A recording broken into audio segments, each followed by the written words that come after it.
Hello बच्चों, तो कैसे हैं आप लोग। हम करने आए हैं एग्जाम्पल नंबर 1.4 एनसीईआरटी से। बच्चा, इस वीडियोस के प्लेलिस्ट में आप लोगों को और भी एनसीईआरटी क्वेश्चंस ऑलरेडी मैं करा चुका हूं, जिसका लिंक मैं डिस्क्रिप्शन बॉक्स में दे दूंगा। आप वहां से जाकर उन क्वेश्चन को भी एक्सेस कर सके। मेरी पूरी कोशिश है कि मैं पूरी एनसीईआरटी के क्वेश्चंस को ईजीएस्ट फॉर्मेट में मैं अपने बच्चों के साथ शेयर कर सकूं। तो चलिए मेरे बच्चों, वीडियो को स्टार्ट करते हैं। मैं हूं आपका राकेश पांडे और स्वागत करता हूं अपने प्यारे से चैनल स्टार एक्स इंस्टीट्यूट में। तो बच्चा बड़ी, ये है हमारा फर्स्ट क्वेश्चन जो आपको अपनी स्क्रीन पे दिख रहा है। और हमारा फर्स्ट क्वेश्चन कहता है मेरे बच्चे, uh Coulomb's law for electrostatic force between 2 point charges and Newton's law for gravitation force between two stationary point masses.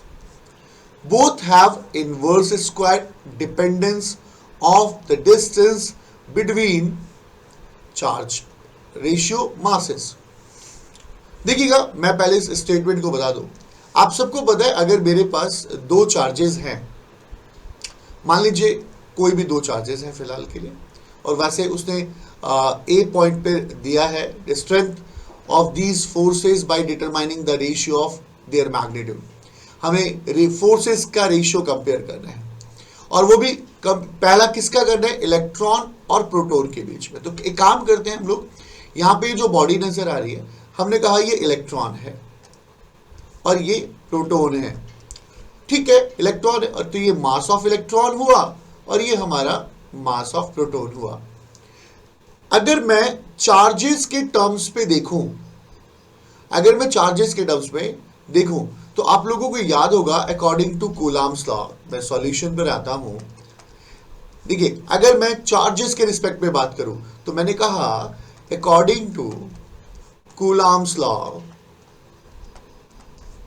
Coulomb's law के अकॉर्डिंग क्या होता है मेरे बच्चों, according to Coulomb's law F equal to K Q1 Q2 by R square. जब भी मैं charge की बात करता हूं तो कूलॉम्स लॉ लगता है। यहां पर चार्ज ऑफ इलेक्ट्रॉन और चार्ज ऑफ प्रोटॉन दोनों की वैल्यू सेम होती है, 1.6 इंटू 10 की पावर -19 कूलॉम। ओके, तो अगर मैं यहां पर चार्ज ऑफ इलेक्ट्रॉन और चार्ज ऑफ प्रोटॉन इन दोनों को ई कंसीडर कर लूं तो कोई बुराई नहीं है, और हम आराम से इसको कर सकते हैं। इसी केस में ये तो चार्जेस के रेशियो में था मेरे बच्चे। अगर मैं कहूं according to Newton's law of gravitation, और अगर मैं न्यूटन्स लॉ ऑफ ग्रेविटेशन की बात करूं कि अगर न्यूटन्स लॉ ऑफ ग्रेविटेशन के टर्म्स में अगर हम चलें, तो न्यूटन्स लॉ ऑफ ग्रेविटेशन क्या कहता है। न्यूटन्स लॉ ऑफ ग्रेविटेशन कहता है F equal to G m1 m2 by R square. ये ग्रेविटेशन लॉ है बच्चा। जब भी मास के टर्म्स में आते हैं तो हमारा ग्रेविटेशन लॉ लगता है, और जब भी इस मतलब चार्जेस के टर्म्स में आते हैं तो यहाँ पर। और यहाँ पर आपको पता है कि अगर मैं पहले वाले केस की बात करूँ, अभी फिलहाल मैं कंपैरिजन दिखा रहा हूँ, अगर मैं पहले वाले केस की बात करूँ तो यहाँ पर मास ऑफ इलेक्ट्रॉन है और मास ऑफ प्रोटॉन है। जैसे कि हमें पता है कि मास ऑफ इलेक्ट्रॉन 9.1 इंटू 10 की पावर -31 kg होता है। -31 kg है मेरे बच्चों। थोड़ा साफ लिख देते हैं हम लोग, ये हमारा -31 kg होगा। और मेरा बच्चा प्रोटॉन की बात करें तो 1.6 इंटू 10 की पावर -27 kg होगा। वैसे यहां पर गिवन भी है, मास ऑफ प्रोटॉन गिवन है और मास ऑफ इलेक्ट्रॉन गिवन है।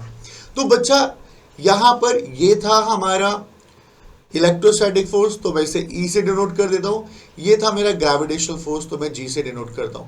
अगर मुझे इन दोनों का रेशियो निकालना हो, इन दोनों को कंपेयर करना हो, इन दोनों फोर्सेस को कंपेयर करना है, तो लेट इट बी ये इक्वेशन नंबर 1 है और ये इक्वेशन नंबर 2 है। और अगर मुझे स्ट्रेंथ कंपेयर करनी है तो क्यों ना हम इन दोनों को डिवाइड कर दें। तो मैंने कहा फ्रॉम 1 डिवाइडेड बाय 2। अगर मैं 1 को 2 से डिवाइड कर दूं तो मैंने कहा F ऑफ इलेक्ट्रोस्टैटिक अपॉन में F ऑफ ग्रेविटेशन।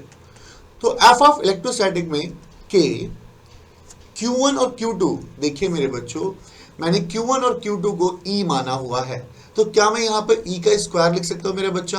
बच्चा बोल रहा होगा हाँ सर डेफिनेटली लिख दो। तो यहाँ पर मैंने E का स्क्वायर लिख दिया और अपॉन में R स्क्वायर। अब मैं ग्रेविटेशन की बात करूँ तो G और मास of electron, mass of proton upon में R स्क्वायर। अब मैं इससे इसको कट कर सकता हूँ क्योंकि डिस्टेंस दोनों का सेम है, तो के ई स्क्वायर अपॉन में G mass of electron and mass of proton. तो हमने देखा कि यहां पर इस जगह पे ग्रेविटेशनल फोर्स के टर्म्स में, यानी इलेक्ट्रोस्टैटिक और ग्रेविटेशन, इन दोनों का जो रेशियो आया है के ई स्क्वायर अपॉन में G mass of electron mass of proton आया है। अगर हम इसकी वैल्यूज को पुट करें यहां पर, तो चलिए वैल्यूज को पुट करके देखते हैं और इन दोनों का रेशियोज देखते हैं कि रेशियो क्या होगा। हमने कहा 9 इंटू 10 की पावर 9 के की वैल्यू होती है कूलम्ब्स कांस्टेंट की।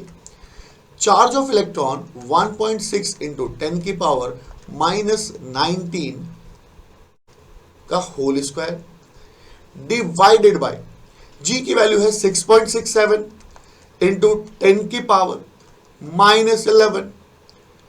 मास ऑफ इलेक्ट्रॉन हमें गिवन है मास ऑफ इलेक्ट्रॉन कितना है 9.1 इंटू 10 की पावर -31 और हमें मास ऑफ प्रोटॉन भी गिवन है 1.6 इंटू 10 की पावर -27 kg। अब अगर हम इस पूरी वैल्यूज को कैलकुलेट करें तो इस पूरी वैल्यू को कैलकुलेट करने के बाद आंसर आएगा मेरे बच्चे, अभी कैलकुलेट कर लेते हैं, 2.4 इंटू 10 की पावर 39, यानी एफ ऑफ ई और F of G, F of E और एफ ऑफ जी 2.4 इंटू 10 की पावर 39। यानी मेरा बच्चा अगर मैं इलेक्ट्रोस्टैटिक फोर्स की बात करूं तो 2.4 इंटू 10 की पावर 39 एफ इंटू जी। मेरा एक सिंपल सा क्वेश्चन है मेरा बच्चा कि अगर मैं इस ग्रेविटेशनल फोर्स की वैल्यू 1 कंसीडर कर लेता तो मैं देखता कि इलेक्ट्रोस्टैटिक फोर्स अप्रॉक्स 10 की पावर 39 टाइम्स ग्रेटर है। यानी इलेक्ट्रोस्टैटिक फोर्स बहुत ज्यादा ग्रेटर होती है as compare to gravitational force. तो मेरा बच्चा अभी तो हम लोगों ने ये फर्स्ट पार्ट यहां पर देख लिया जो यहां पर प्रोटॉन, इलेक्ट्रॉन और प्रोटॉन के बीच में है। ये कहते हैं अगर दोनों के दोनों ही प्रोटॉन होते तो उन दोनों के रेशियोज में क्या फर्क पड़ता। तो मैंने कहा चलो यार हमारे पास एक कॉमन फॉर्मूला तो आ चुका है, ये कॉमन फॉर्मूला तो आ चुका है, तो क्यों ना हम इसी कॉमन फॉर्मूले को यूज करके आगे बढ़ जाते हैं। तो देखिएगा मैं बात कर रहा हूं पार्ट 2 की, मैं पार्ट 2 की बात कर रहा हूं जो इसी का पार्ट 2 गिवन है। तो मैंने पार्ट 2 में क्या हुआ कि एफ ऑफ ई अपॉन में F of G is equal to, हमें पता है फॉर्मूला है के ई स्क्वायर, चाहे प्रोटॉन की बात करें तो चार्ज बिल्कुल सेम है, चाहे इलेक्ट्रॉन प्रोटॉन की बात करें तो चार्ज की वैल्यू सेम है, बट फर्क यहां पड़ेगा जी मास ऑफ प्रोटॉन और मास ऑफ प्रोटॉन दोनों के दोनों। अब यहां पे दोबारा वैल्यू रखते हैं, तो यहां दोबारा वैल्यूज रखते हैं, तो यहां 9 इंटू 10 की पावर 9 इंटू 1.6 इंटू 10 की पावर -19 का whole square and divided by 6.67 into 10 की पावर -11। मास ऑफ प्रोटॉन आपको पता है 1.6 इंटू 10 की पावर -27 का होल स्क्वायर होता है। अगर मैं इस पूरी वैल्यू को सॉल्व करूं तो आंसर आएगा 1.3 इंटू 10 की पावर 36। देखिए ये है 10 की पावर 39 और ये है 36, यानी एफ ई अपॉन में एफ जी। अगेन आपने देखा इलेक्ट्रोस्टैटिक फोर्स 10 की पावर 36 टाइम्स ग्रेटर है। अच्छा चलिए ये भी सेकेंड पार्ट हो गया इसका।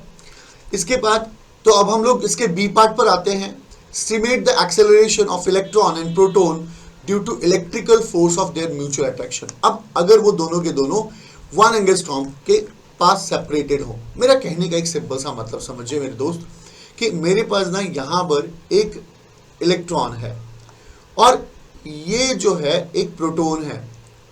अब क्या होता है, दोनों के बीच में अट्रैक्शन होगा, ऑब्वियसली बात है, दोनों के दोनों एक दूसरे के अट्रैक्ट होंगे एक दूसरे से। अब क्या होता है, इन दोनों के बीच की जो दूरी है वो 1 एंगस्ट्रॉम है, यानी 1 × 10 की पावर -10 मीटर है। अब मुझे ना कितनी तेजी से खिंचे हुए आएंगे एक दूसरे की तरफ, मुझे कितनी तेजी से ये खिंचा हुआ आएगा एक दूसरे की तरफ। यहां पर किसका अट्रैक्शन निकालना है, यहां पर अगर आप देख पा रहे हो कि estimate the acceleration of electron and proton due to the electrical force of their mutual attraction। मैं इलेक्ट्रॉन की बात करता हूं पहले। अब देखिएगा, ध्यान से समझिए कि इलेक्ट्रॉन प्रोटॉन की तरफ कितनी तेजी से खिंचा हुआ आता है अगर ये इस डिस्टेंस पे रखा हुआ है। तो अब हम लोगों को पता है, हम बी पार्ट की बात कर रहे हैं कि फोर्स दोनों के बीच में इलेक्ट्रोस्टैटिक फोर्स लगेगा। तो फॉर्मूला होगा K(E²/r²। आप लोगों को पहले ही बता चुका हूं K Q1 Q2 by r² होता है।